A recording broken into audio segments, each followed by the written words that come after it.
Rewind. Oh, everyone. I bring you a game from yesteryear. A game that I have quite a fondness to. This game is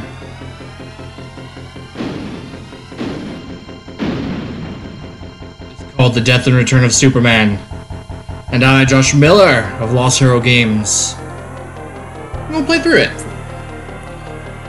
But before we do that, I'm going to put in a little cheat code here, because I'm not playing this for a challenge. I'm just playing it kind of for fun. And it's definitely a bit difficult in area, so 0 B is what we start with. And then we move that over to 29. 2C. And lastly, down to 0.5. And this will allow me to just press all the buttons at once and get bumped up to 9 lives and unlimited special moves and returned health. So let's get this game going. Metropolis. Present day. A peaceful summer evening when suddenly...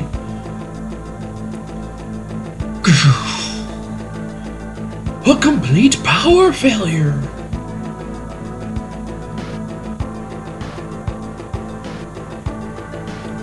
Deep inside the Metropolis power plant, the Underworlders celebrate their takeover. This looks like a job for... Superman! So, this game, it's important to me. You see, when I got into comics, I was about 6-7 years old, and it was during the story arc of The Death and Return of Superman. And I was a Superman fan ever since. The first comic I remember seeing was, I believe it was the Superman, was it 80? I believe it was. And it was Cyborg Superman fighting the Eradicator on the cover. Cyborg Superman blowing a hole through him with the destruction of Coast City in the background. I thought it was awesome, but my mom decided that I did not need it.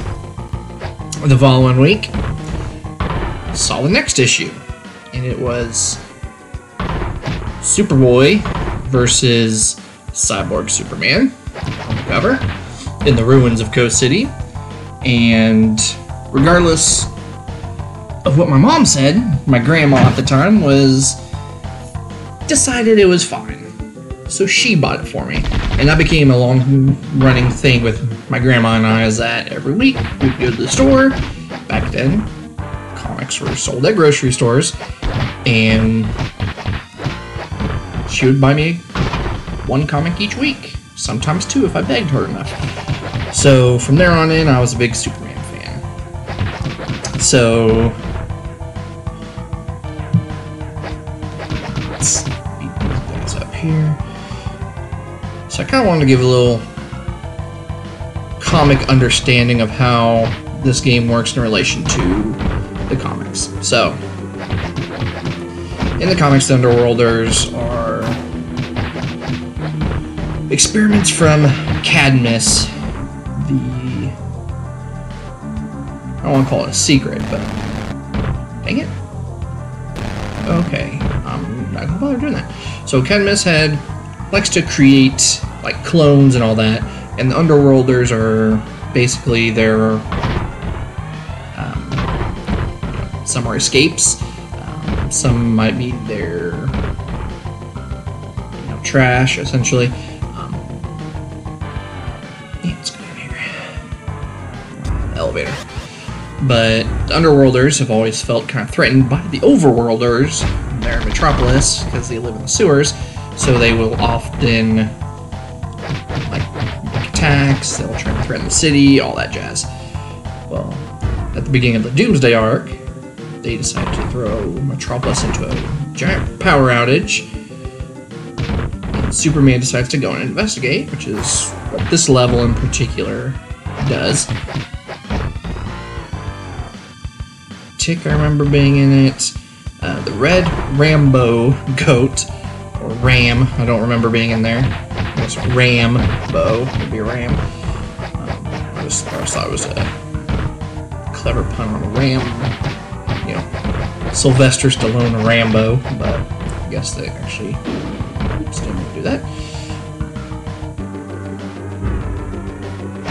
Red Rambo, I don't remember. The blue one definitely is. He's typically one of the main underworlders. Closter is the big man under the city.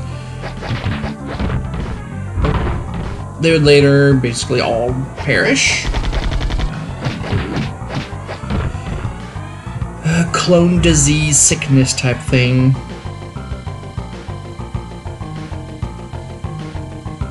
That would affect some major characters later on down the road.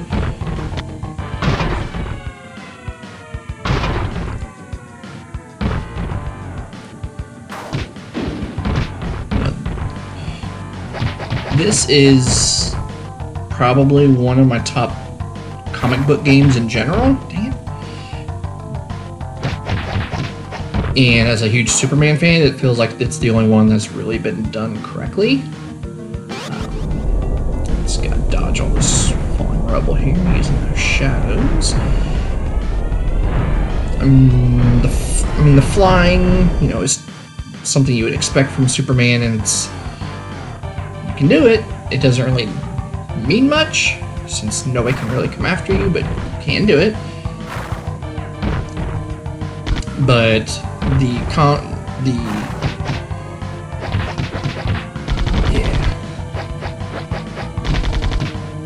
you can grab the bad guys and throw them into the background. I love the crashing into whatever it is.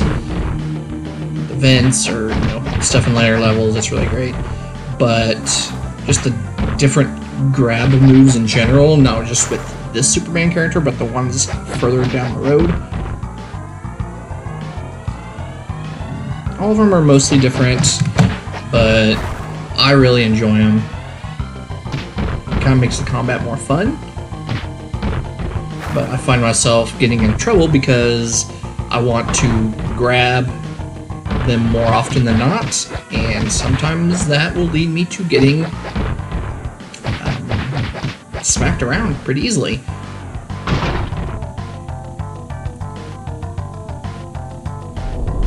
Let's dodge these again. Just walk around. Sometimes I try to predict where you're going, and usually you can miss them pretty easily.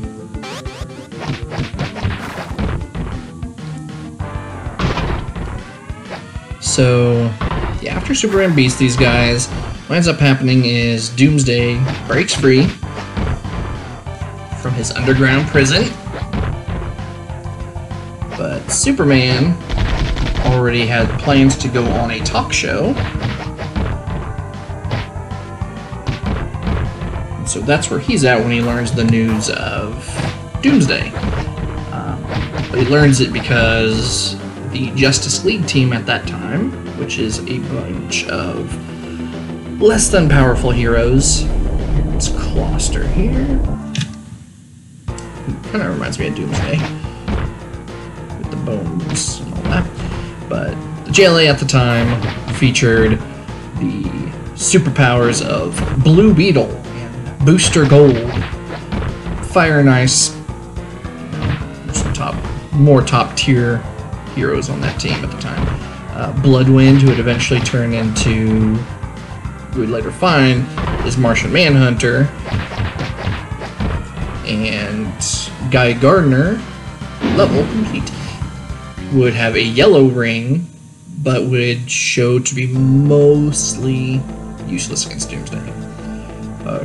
Newsflash! A being of unknown origin is heading for Metropolis, destroying everything in its path. Not even the Justice League can stop it.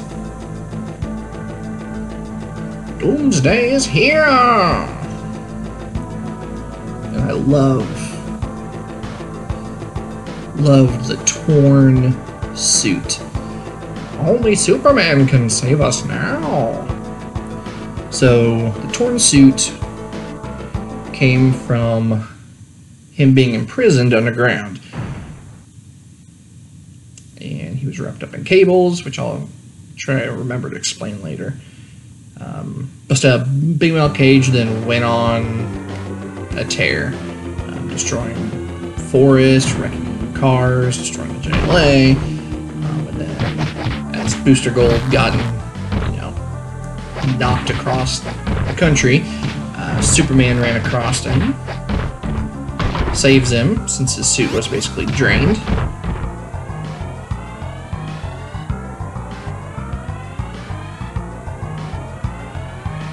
Meets him at a house of some just innocent bystander who would later come out to, what was his name? He later became a superhero near the King of the World arc. Outbreak, I want to say. Could totally be wrong. Mitch, I believe was his name. Didn't like Superman, thought he was a dork, loved Guy Gardner. Superman goes there, and that's where he starts fighting Doomsday. And that continues quite a ways through the country. And it was kind of what you want from a big knockdown, drag-out fight with... Big knockdown, drag-out fight with Doomsday and Superman-level characters. So, they're throwing cars, they're blowing up gas stations, they're wrecking malls, they're beating each other with trees, all that jazz. And then, at one point, they're wrecking a shopping mall, and in there, Doomsday finds a TV with a wrestling ad, and the ad is directing people to come to Metropolis to watch them throw down. You think you got what it takes, come to Metropolis. Doomsday, who's been pretty mindless this entire time, and has seemingly not gotten tired at all, suddenly, Metropolis! Superman, realizing, he now has, his eyes on my city, tries to get him away, and eventually fails. So Doomsday makes his way to Metropolis, and continues to wreak havoc. At this time, I hate these guys. Chainsaw and Molotov. Stupid. Oh, it's Doomsday. Get a drink here.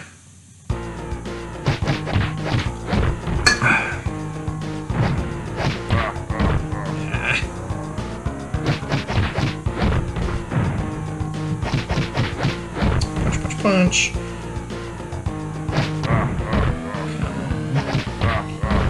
Sometimes you try and get an upper hand on them and they just don't really work.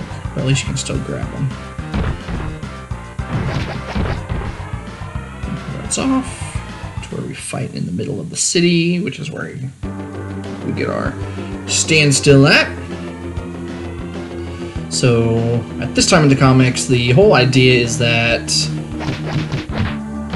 Doomsday's mindless. There's really no reason that him and Superman are going at it other than just wrong place, wrong time type of thing. But later on, you find out that the reason Doomsday seems to have his thing with Superman is that Doomsday was essentially created on Krypton.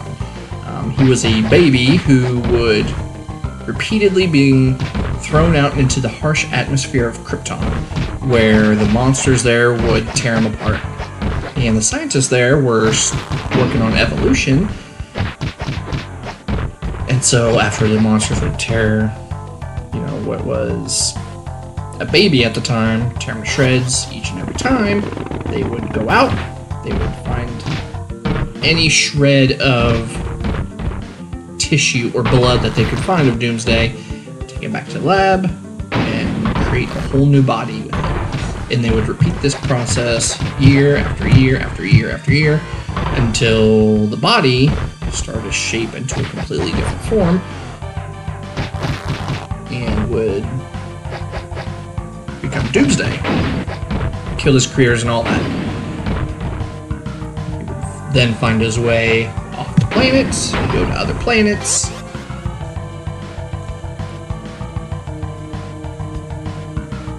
until he runs across a planet, I cannot remember the name of it, but a planet who tried to put him away once and for all. They created a being made of pure energy. Dang it. A being of pure energy who Doomsday could not stop. And this energy being flooded him with energy and put him in like a coma or whatever. So at that time they decided to wrap him up in their gear, which was that green suit he wore at the beginning. His green suit, they tied him down with some super strong cables, put him in a metal box, and shot him into space. And while he was out in space, I believe it was like a meteor shower of some sort he ran into, which then directed him back to Earth. God, I love throwing these people around.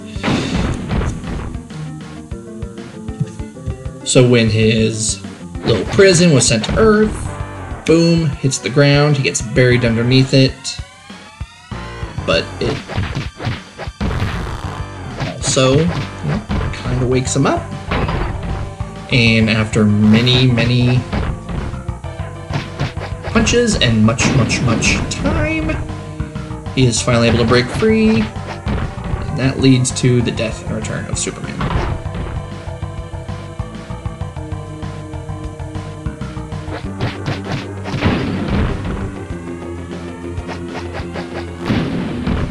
And you'll see what they eventually do with Doomsday here shortly. Let's just knock out all these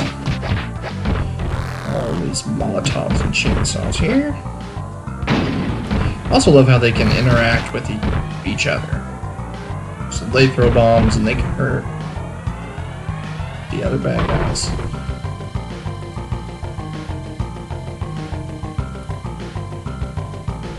And here he comes. Let's finish this off, Doomsday. Boom. Get up there.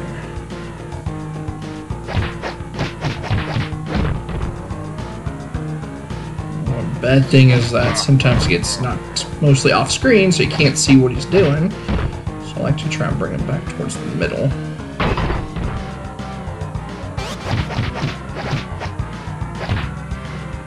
Boom.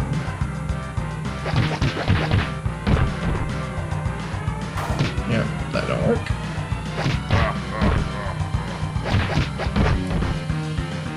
Almost got him here. Dang it. Nope. This is not going to stand. There we go. So with their last punch, boom, they throw a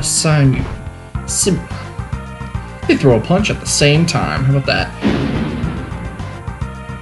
And Doomsday gets knocked out, and Superman is quote-unquote dead.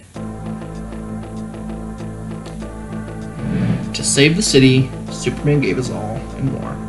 The world will forever mourn this day as the day its greatest hero fell. Who will defend us now?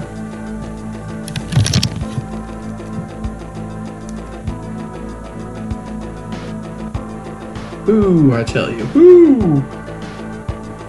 News flash! Reports of Superman sightings are pouring in from all over the city. Some folks claim to have seen a Superman as half man, half machine. Others claim to have seen a Superman who is the same, yet somehow changed. Still others believe they have seen a young Superboy. Finally, we have received eyewitness reports of a man made of steel. Who is the real Superman? The answer is nobody. So, we are starting off with the Cyborg Superman here, who you will later come to find is actually the bad guy. So, to kind of give you a run-through of who Cyborg Superman is, prior to the events of Doomsday, there had been a Fantastic Four-like storyline involving a bunch of people going into space and going through something that would eventually lead them to all transforming into different creatures of some sort. One of which was Hank Henshaw, who I want to say he was the head of the crew, and part of the crew was also his wife.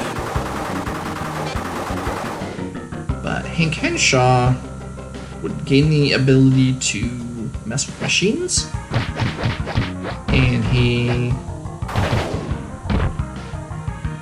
would eventually become one.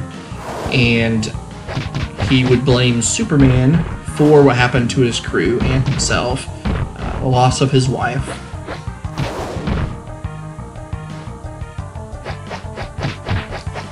But he would eventually leave the planet after joining up with Superman's birthing matrix at the time. And it was there that he runs across someone who's not in this game by the name of Mongol, an alien tyrant who had a planet called Warworld. God, I hate these foreign guys. Who had Warworld, which is a planet that was basically used to have different combatants from all around space fight kind of like in a Coliseum of sorts. And Mongol was not a fan of Superman because while Superman was in space at one point, he was captured and sent to Warworld, where he refused to fight by their standards, which, you know, meant he had to kill people. And Mongol took upon himself to put Superman in his place and failed. God, I hate these guys. So Mongol already had it in for Superman, but now here's Hank Henshaw, who shows up as a machine and is able to basically take Mongol under his wing by force, and they devise a plan to come to Earth and take over everything. And at that time, Superman was dead. So Cyborg Superman gets the bright idea, since he had interacted with the birthing matrix and all that, that he would take over as Superman, not realizing there was going to be 3 other people who did the same thing. And he would, you know, defile his name, his legacy, while also making Earth a new war world. So they don't really explain it particularly well here, but what's happening in the game now is the Cyborg Superman going to Cadmus, which are the people, as I told you, the Underworlders, like perform experiments and all that. They took the body of Doomsday. My guess is that Hank Henshaw knew that Doomsday could beat Superman, so what he wanted to do was take Doomsday and put him out of the picture to make sure nothing like him, or him himself, could be used against him in the future. So he decides to get into Cadmus here, and he will end up tossing him into space, which leads to the Hunter-Prey storyline. There are these guys here. Now, the Hunter-Prey story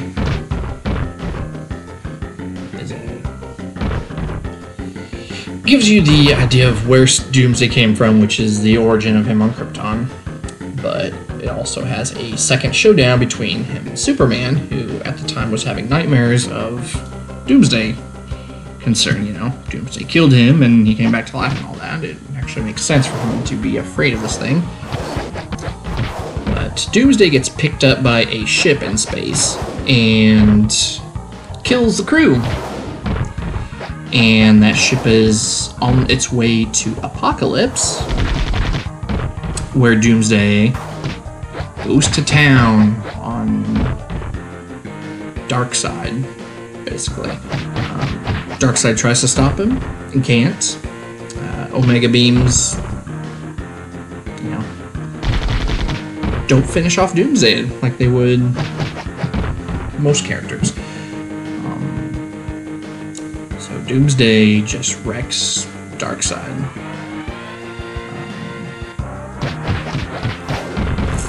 But at that time, also, Cyborg Superman comes back because one of the things Cyborg Superman can do is transfer his consciousness to other machines.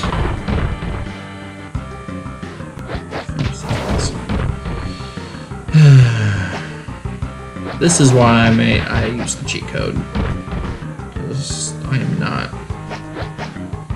I would not finish this game otherwise. But Cyborg Superman can transfer his consciousness to other machines and whatnot.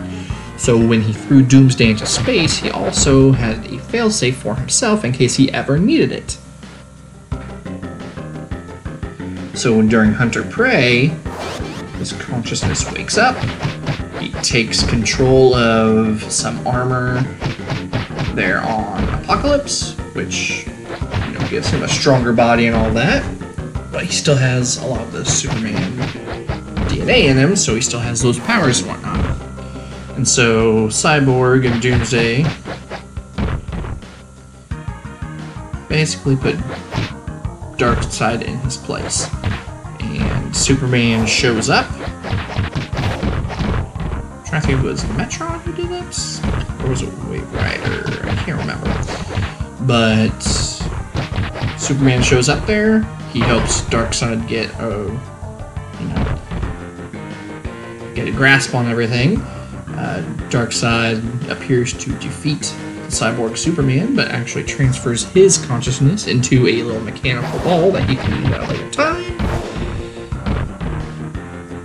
And Doomsday is sent away in a boom tube to the planet that originally beat Doomsday with the energy beam.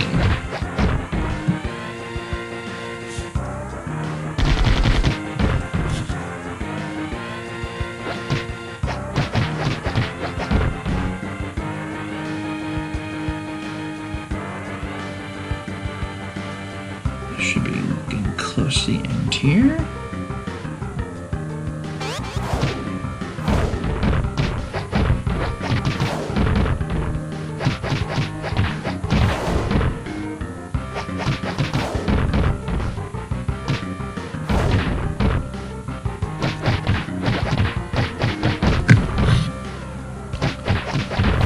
It's easy to get overwhelmed in this game. So, yeah. Wave Rider is a character who can travel through time, so he's the one who informs Superman of him and Doomsday's connection with Krypton. But he also shows him, how Doomsday got to Earth in the first place. And so, since Darkseid informs them, and they sent them to the planet where he was originally beat, Superman follows up, knowing good well, after the information from Wave Rider, that Doomsday evolves, that you can't beat him the same way twice. And that's exactly what happens on the other planet. The energy being dies. Doomsday is able to disrupt the energy.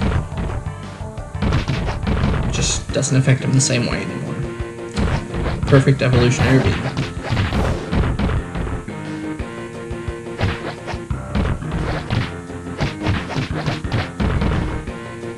So Superman and Wave Rider try to put an end to Doomsday once and for all. There's some weird stuff happening with old Kryptonian battle armor, and here comes this stupid failsafe for Sentinel for Cadmus. I'm just gonna cheese it because I hate it.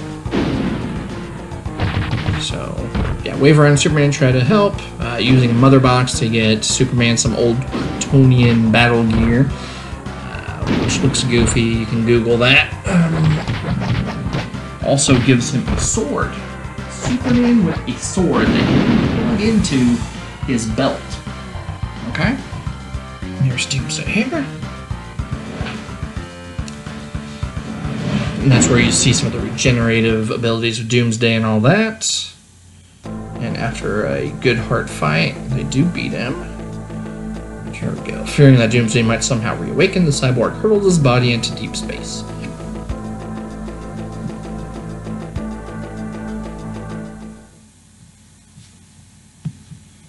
And here we go with the last son of Krypton. So let me just finish the Hunter Prey story here since I'm about done with it anyways. So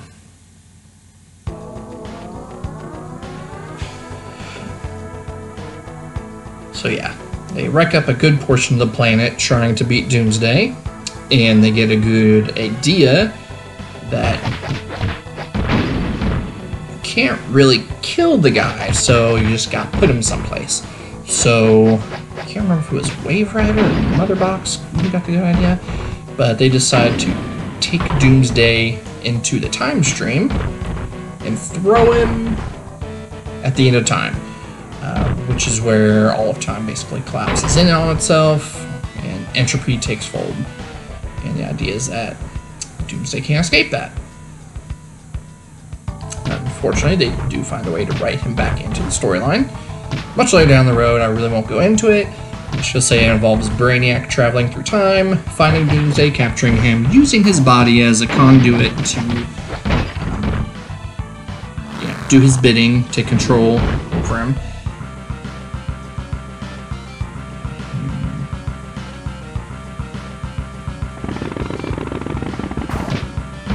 Doomsday being too strong, and the JLA coming into it, a more powerful JLA, and Doomsday being beaten there by having his body split into a teleporter tube, and having it split 4 ways, so only 25% of his body is ever formed in each of those tubes. So that's how he's beaten there. What is it? The Doomsday Wars, I believe it is. And then they even bring him back from there. I believe that was during the Imperiex arc. So yeah, that's essentially a portion of Doomsday's history altogether. So here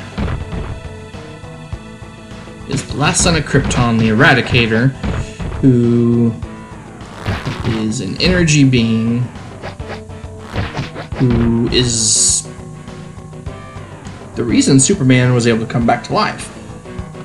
After Superman got buried in his memorial statue, the energy being that is the Eradicator, which was a creation on Krypton,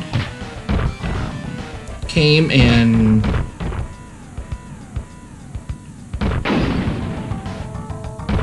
took his body, took Superman's body, but in doing so, he also took the form of his body.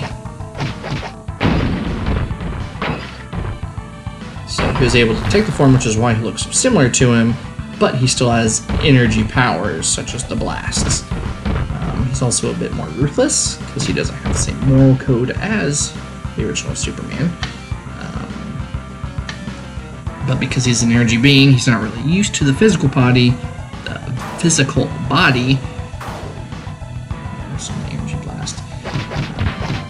Which is partially why he has to wear the visor, because light of any sort, whether it's the sun or flashlights or fire or whatever, typically blind him, because he doesn't quite have good use of his eyes, if I remember right.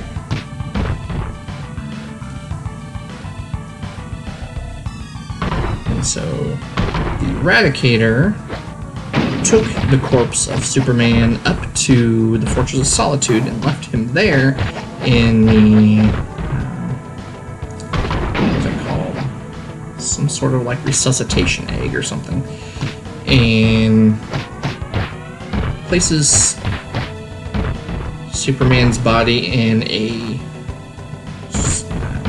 What is that black suit called? I love the suit. It's like a revival suit or something. Puts his body in it. It's supposed to help him gain the powers of the sun and all that. Puts him in the egg and feeds him the energies needed.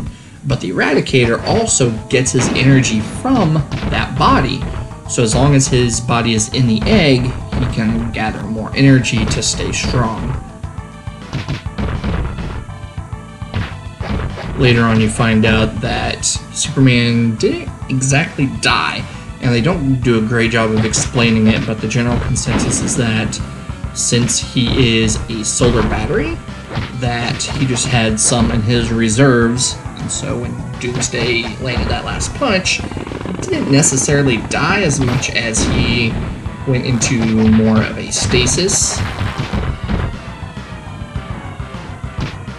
and that he would not be revived until he got a little bit more sunlight.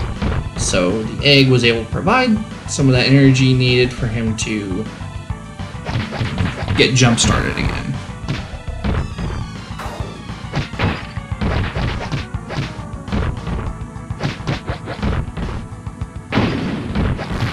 Originally it was supposed to be that, at the time, Pa Kent had a heart attack and was on the verge of dying, and him and Superman were supposed to come back at the same time, but when, they meet in the afterlife and they're both, here's Steel. They're both on their way out, and they save each other, but they had DC creators had the idea to do this storyline, the return of Superman and reign of Superman. So they brought in all these different Superman characters and kept Superman dead a little bit longer. So here we have the Man of Steel, who is fighting the Eradicator because, if I remember right, the Eradicator was going to kill somebody, and the Man of Steel decided not to allow him to do that. And so they butt heads, and the Eradicator gets a form of morality from that fight. With the wave of my hand, I could destroy you, Man of Steel.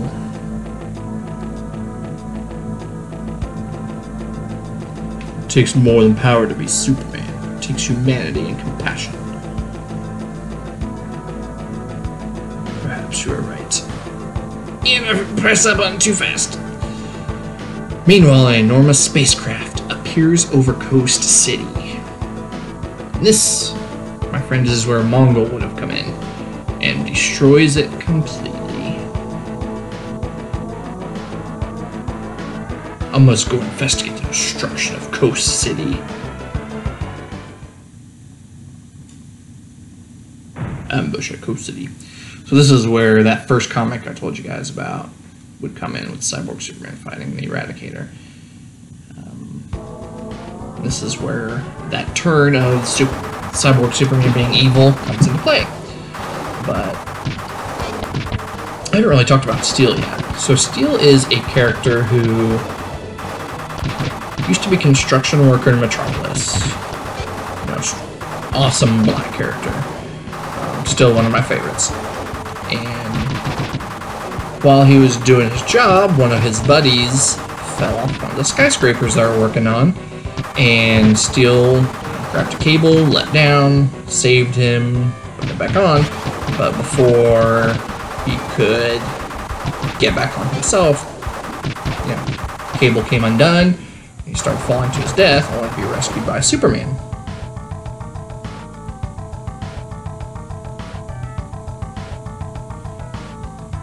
And so Steel wanted to try and do something to honor Superman. And so when he saw Superman go down at the hands of Doomsday, he got the idea that he would make an armored suit and carry on his legacy by becoming the Man of Steel. So no powers, just a very strong suit, a strong sense of right and wrong. Incredibly smart character. That would come into play later with the JLA written by Grant Morrison, who, you know, would work on security, and he would create more ways for his suit to do more impressive things. So Steel is just a fantastic character, and his little arc here is that he would create the Toastmasters, something like that. A superpowered gun that was destroying the street to Suicide Slum, and he was partially responsible for their creation. And so he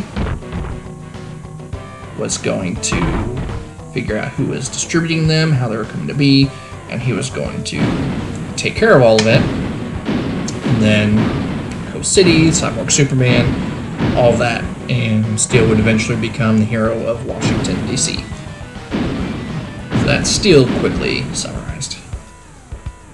Still around, still a fantastic character.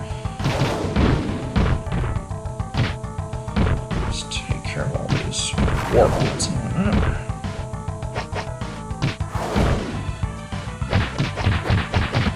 Razorback. Until they reused assets with these characters. So yeah, I tried telling you guys about the grab. I love the grabs in this game. Regular Superman would just punch him. Cyborg Superman would shoot him. Eradicator here would, you know, bag break him or kick him in the groin. I think Steel headbutts him. Can't remember what else he does. But yeah, I love the grabs in this game. It makes it so much fun. Special move. Wipes them all out.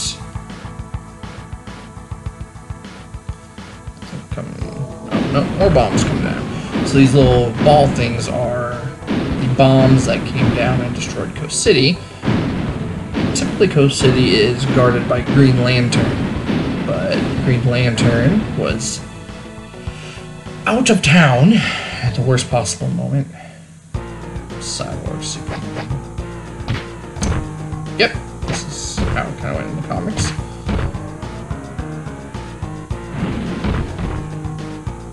Oh. Oops. But what you can also do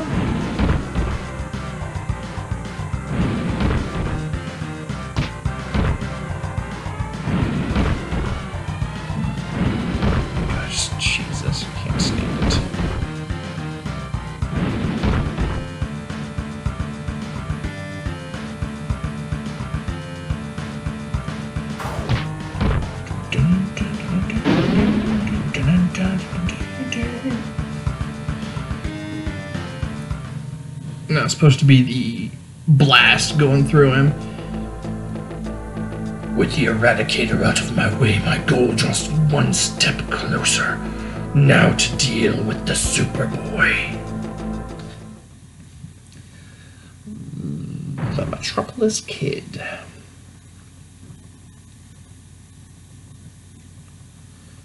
Okay, so before we get into Superboy, so what happens with the Eradicator is he's basically blown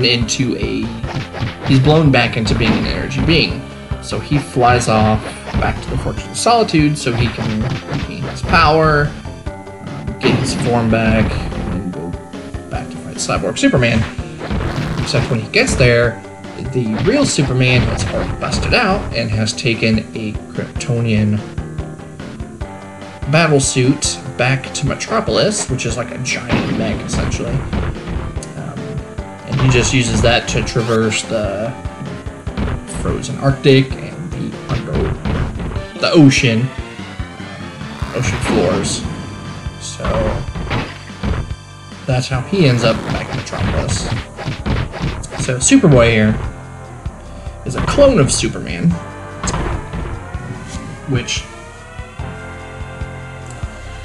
Lois Lane finds a bit weird since Superman didn't get his powers, you know, until he was early 20s or so, and Superboy's about 16, roughly.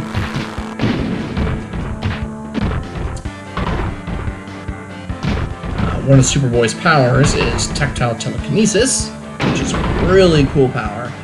Basically, anything solid he touches. It doesn't really work too well with water and stuff. Like if he were to touch the ground, he could create an earthquake. If he holds a rope, in one of the comics, he holds a rope and he forms the outline of a female. So he has a kind of like mental ability to mess with solid objects that he touches.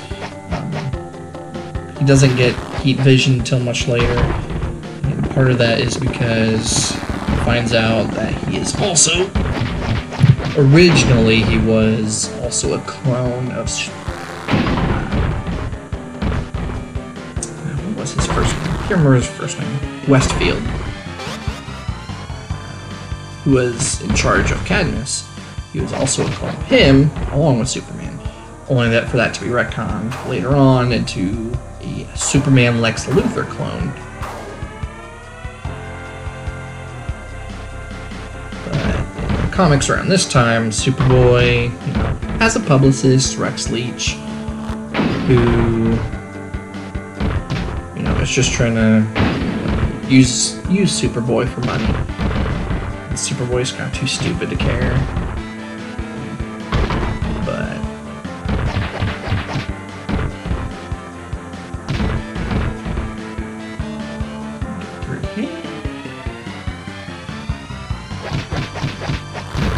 He gets his own Lois Lane of sorts with Tana Moon, which their relationship is quite weird. Tana, I want to say, is mid-20s, early 30s, possibly. And she has a romantic relationship with Superboy, who's supposed to be 16. So there's... I mean, we're talking clones and all that, so it's not exactly something we all can really comment on, but it's a little weird. The streets of Metropolis are safe once again. Now go check out Coast City. So this is where I became a fan, where Superboy goes to Coast City, because the whole idea was that him and Cyborg Superman, who at the time was not revealed to the public as the bad guy, him and Cyborg Superman were going to work together to see, you know, what caused this. And it was there that Cyborg Superman turned into Superboy, and will capture him.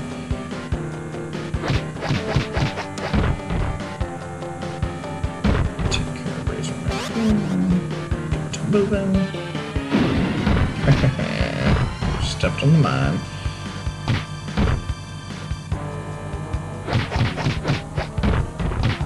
Let's see here. Ah, come on. Yeah, blast him.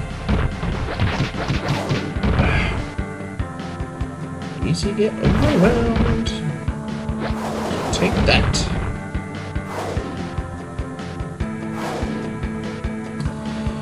So yeah, eventually what will become of Superboy is that he, you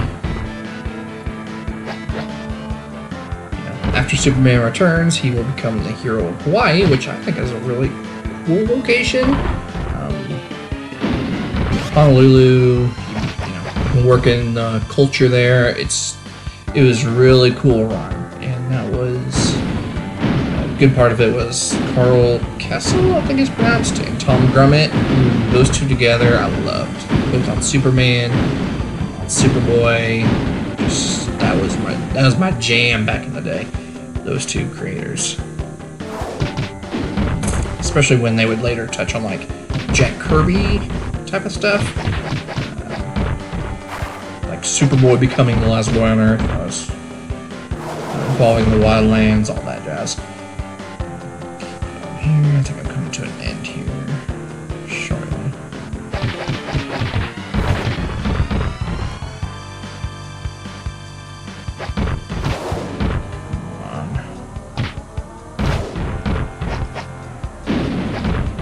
I love that look of the destruction in the background.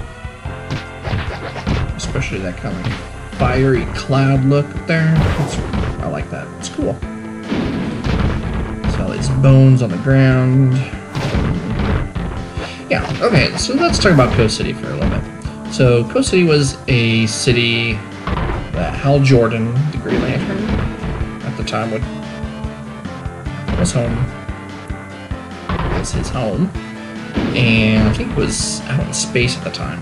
So he will eventually come back, not in this game, but in the story arc, he comes back and fights Mongol, who he holds responsible for it mainly. Let me use these bombs to my advantage here. Okay.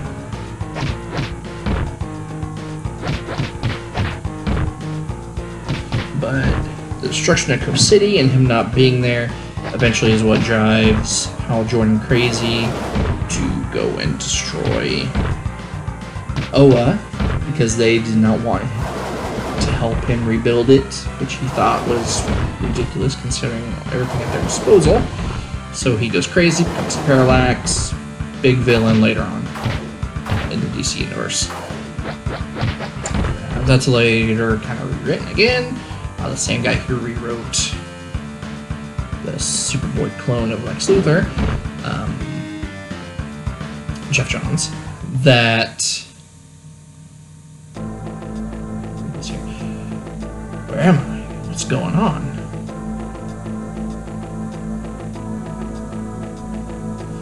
You are in what used to be Coast City, now Engine City, and you are witnessing the restructuring of your planet. This is insane. I'll never get away with it. I must proceed with my plans to erect a second Engine City in Metropolis. Goodbye for now, Superchild.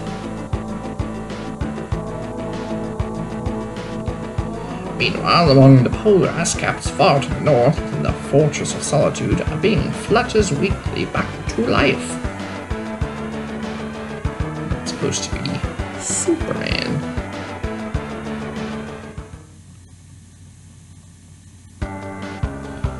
But Superboy escapes, and he's what warns the rest of the heroes that Cyborg Superman is not who he claims to be. Another one of these terrible shooting sections with his powers that do not work this way. So yeah, Hal Jordan goes crazy, becomes Parallax, later rewritten that he is controlled by a giant creature who is the embodiment of fear, and he is the reason Hal Jordan went crazy. And so Hal Jordan is redeemed. We'll get into some cool stories later on, like the Sinestro Corps War and all that, but I don't know. I kind of regret what they did with the Parallax character. Newsflash! A fifth hero has appeared claiming to be the real Superman! The Man of Steel has gone to investigate! Don't let the outfit fool you. I'm Superman, I'm back.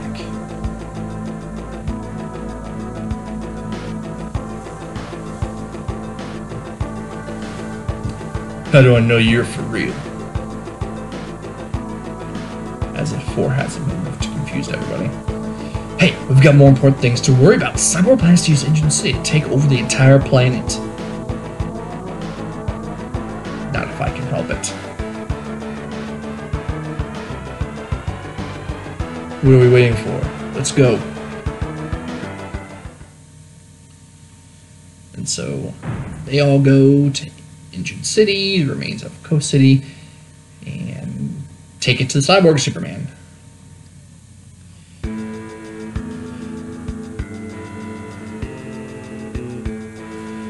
So this part's really cool because it's... oh yeah, I forgot this part.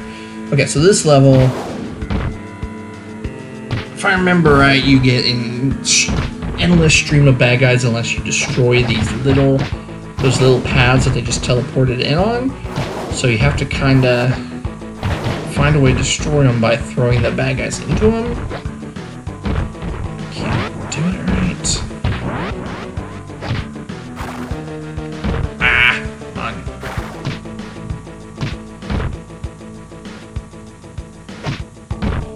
So yeah, in the story, what happens is that they decide to all work together. One thing about this game I don't like is that they didn't include Supergirl, who is very important near the end because she trusts Superman that he is who he says he is, and she decides to help him out, and so she helps him fly there. At this time, Supergirl was a Supergirl called Matrix, who was from another dimension, I believe, that Superman had went to and brought her back. And she is special because she's basically a big pile of goo, and she can go invisible, she has telekinesis of some sort, shoot mind blasts, I can't remember, but she can also transform her body into different things, including later on she changes into Clark Kent to explain why Clark has been gone all this time, which is also a good indication of Superman and Clark Kent not being the same person because, oh, here are both of them together. So, Supergirl's important. She turns invisible and she actually helps them through Coast City for quite a bit. Even though to them, like, Superboy and Steel don't know she's there. So it's kind of a surprise to them when they see, like, the bad guys getting hit for no good reason. And then Superman tries to play it off because he doesn't want cyborg Superman, who can control the walls and everything in this giant, metal robotic city, that there is someone here who is helping them that he can't see, so they keep her a secret. Just gotta do this one. Come on. There we go. And Supergirl would have been pretty cool to play as, too. I'm really kind of disappointed they didn't include her.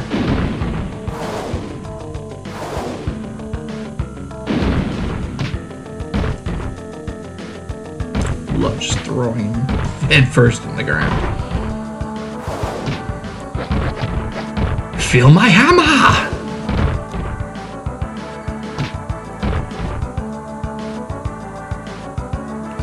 So yeah, Superboy, Steel, and Superman go through Coast City. Superman at this time is powerless, so he doesn't, he controls Steel's boots, I do believe.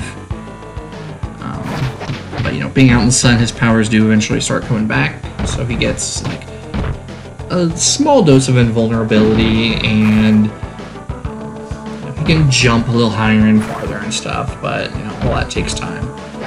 But to get through a lot of the fights and stuff in Engine City, Coast City, he has to take some of the weapons that are on the bodies of all these creatures that are helping.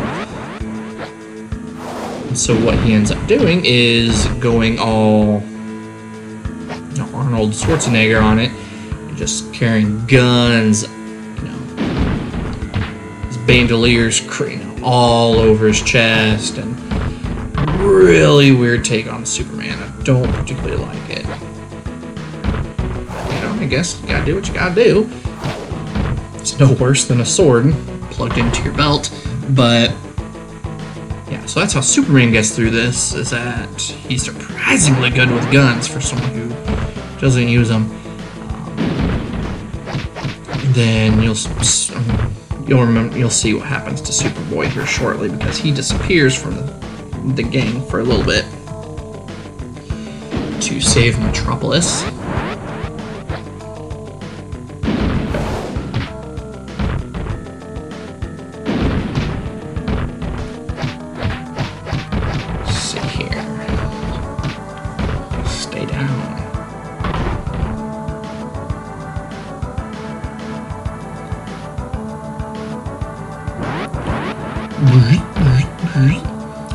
I like some of the science here, but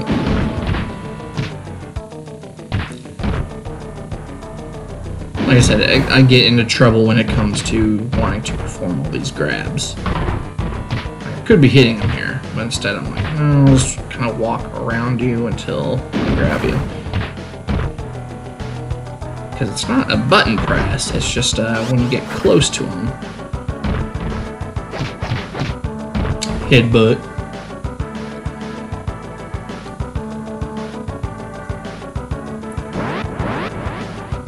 Crash.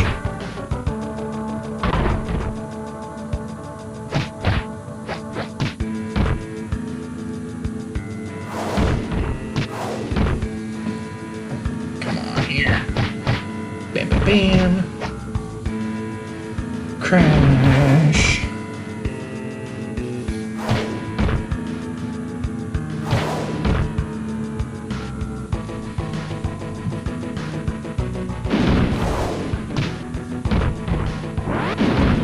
Almost had it.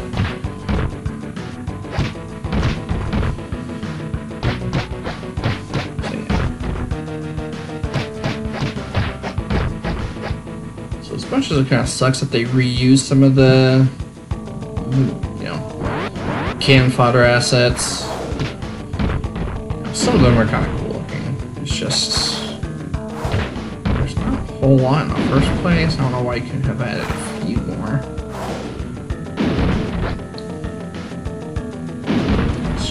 Really quick.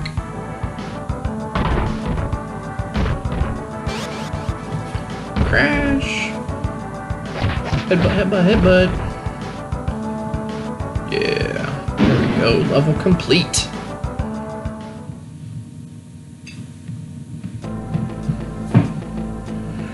They're too late to stop the destruction of Metropolis. Launch the missile. Agency has just launched a missile heading straight from Metropolis. Gotta stop it. No sweat. The kid will handle this one. In the comics, they didn't realize he was doing that until afterwards, when they noticed him on the monitor that he was clinging to the back, you know, to the side of a missile. Here he's flying after it. Again, using powers in a way that does not work. It's a quick little level here.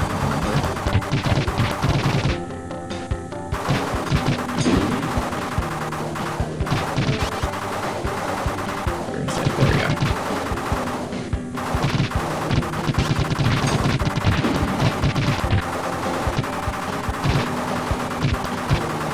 It's only worth trying to dodge it.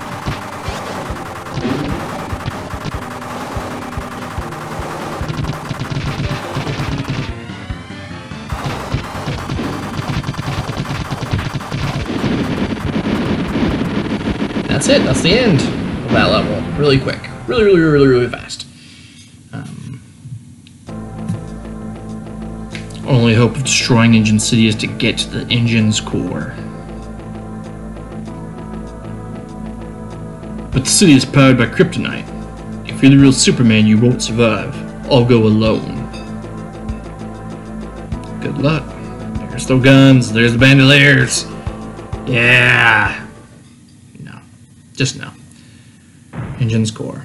So here this is Steel going into the depths of Engine City, powered by kryptonite, stopping it himself, except little cyborg Superman has control of the entire city, and while it's not reflected well in this level, in the comics he can kind of control it. Sorry, kind of distracted a little bit here, so if it looks like I'm not really trying very hard, that's why.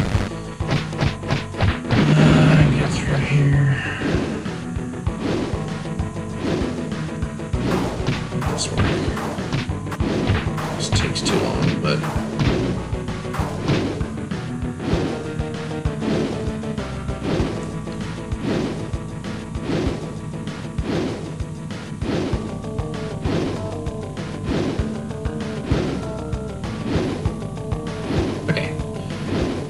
gonna hop off for a quick second here.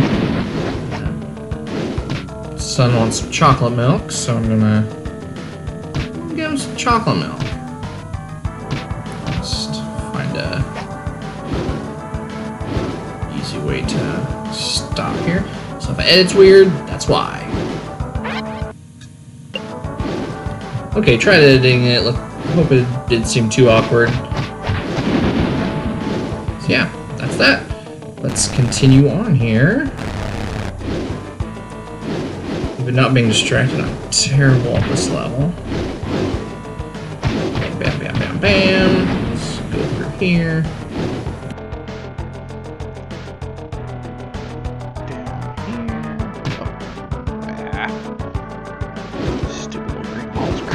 Or whatever they're supposed to be. I'm taking all this green stuff is kryptonite. I guess we'll see. Oh, we'll see actually. Everything's green. Green, green, green. What a waste of kryptonite. These stupid balls. I'm not sure what these are supposed to be.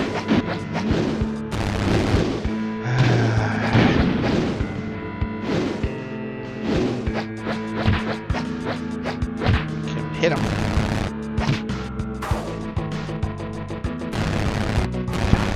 Terrible. Destroy him. It's hard trying to work around those while also not getting zapped while it's fighting. Ah.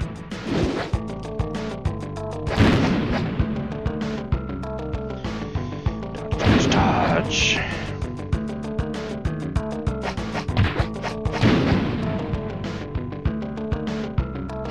Yeah, there we go. Cyborg's head. Take out these real quick.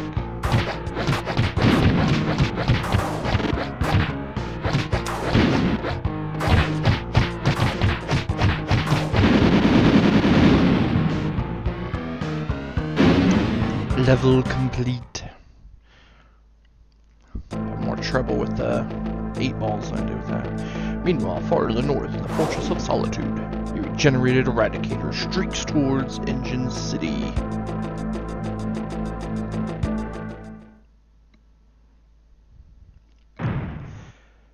Level 10, the return of Superman.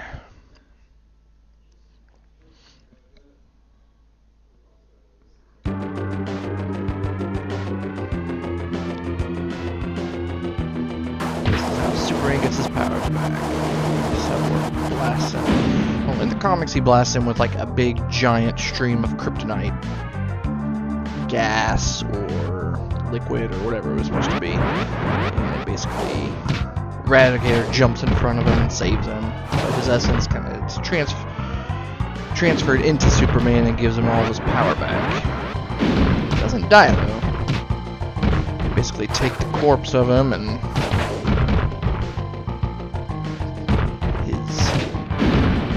husk of a body and take that to Star Labs to do some research on. And he will eventually get a new body in one of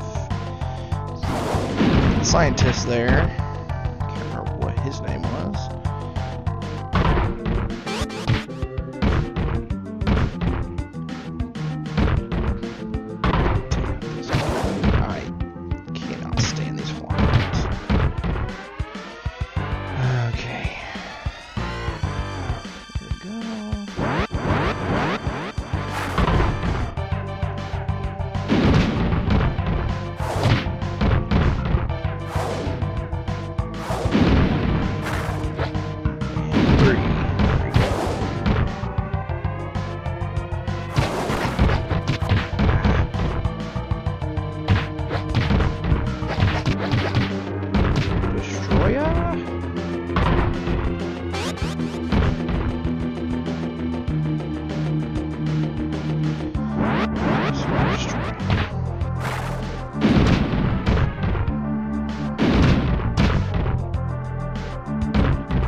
comics, there wasn't this gap to fight other people.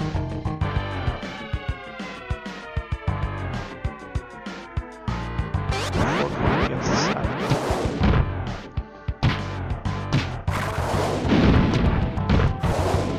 I remember right after his powers came back, he just kind of went up against them.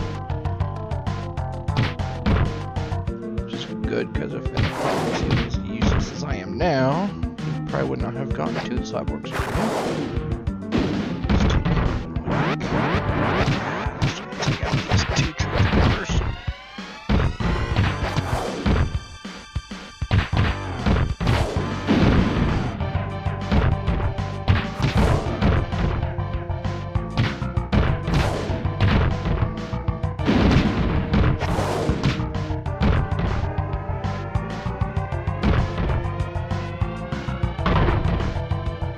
Such a satisfying feeling. Just throwing them everywhere. I love it. Here he is.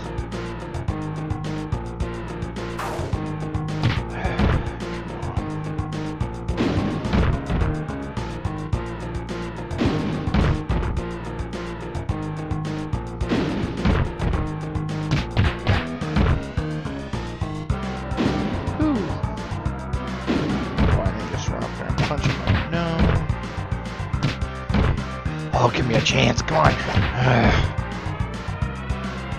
This is the reason I use the cheat code, because I am seemingly useless. So I'm just gonna take you out like this.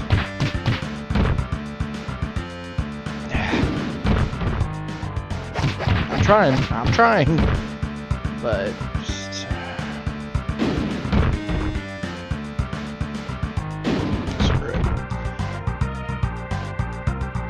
So in the comics, what happens here is Superman will punch a hole into the body of the cyborg Superman, and then he quickly vibrates his arm, causing the entire body to explode. And that's when his body is transferred over into the little piece of electronics on Doomsday.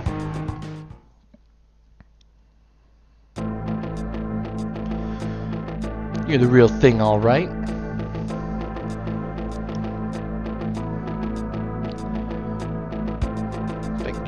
Boy. Well, thank you, John Henry Irons. The one and only.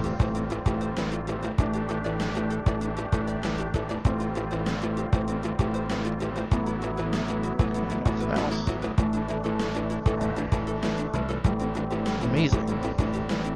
Experience defies description. Doomsday killed me. Cyborg nearly destroyed the Earth. The Eradicator brought me back to life in full power. I should feel tired, but I don't. I'm rejuvenated in a way I never thought possible. I have no idea what's coming next, but I know whatever it is, I'll be able to handle it better than ever. Like the means of Loophole, who comes in like right after this. Traps himself in a wall. That's the game.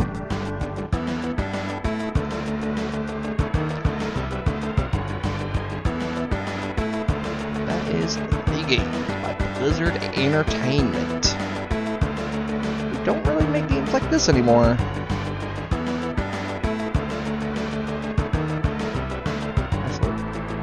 Dive back into this.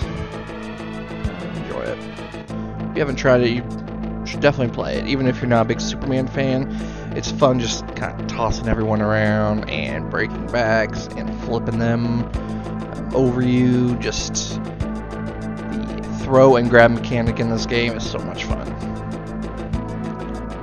I think more brawlers of this sort kind of need to do that. It wasn't a one-for-one representation of the story arc, but it was somewhat close. It would have been nice to have Supergirl in it. She could have been another character to have included in there. no mention of Lois outside of her being there when he died, even though she was the one who kind of showed up with Steel and Supergirl and Superboy. Superman returned at the docks in Metropolis before they headed to Coast City. Underworlders will all eventually die off, except Superboy and Double X, who survive. Lex Luthor makes a wish with the devil. Neron gets a new body, since his body was a clone as well. Which that's a whole different story arc. But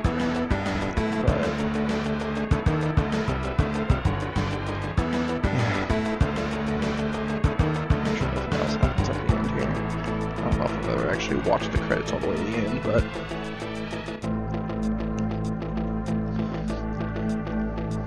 can't think of many games or movies that had anything surprising at the very end back in these days.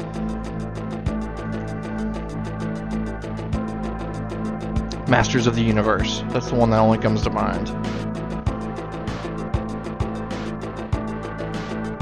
Because Skeletor was awesome in that.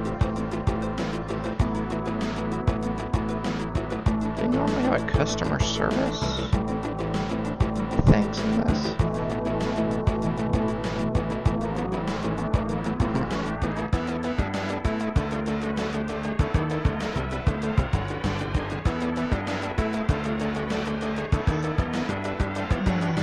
Let's see. I'm not sure how much longer this goes on for. Yeah, I like to see a new Superman game. Superman Returns had the flight mechanic down pretty good. I enjoyed that. Combat wasn't fantastic, and I wasn't particularly a fan of the city health bar, but you know, you gotta try and do something special with them. I had written something on our site, losshero.wordpress.com, about how I would go about making a Superman game. Since once again, the world is safe.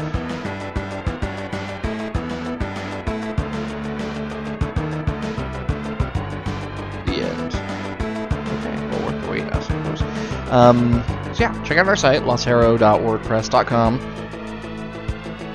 We have podcasts, we have other videos on our YouTube channel you should check out. Articles, I have a weekly backlog piece I try and get out. Reviews, all that jazz. So yeah, check that out. Follow us on Twitter, Lost Hero Games. My Twitter is JMILLE99, JMillie99. And yeah, hope you enjoyed this little playthrough of the Death and Return of Superman. And yeah, take it easy. Bye.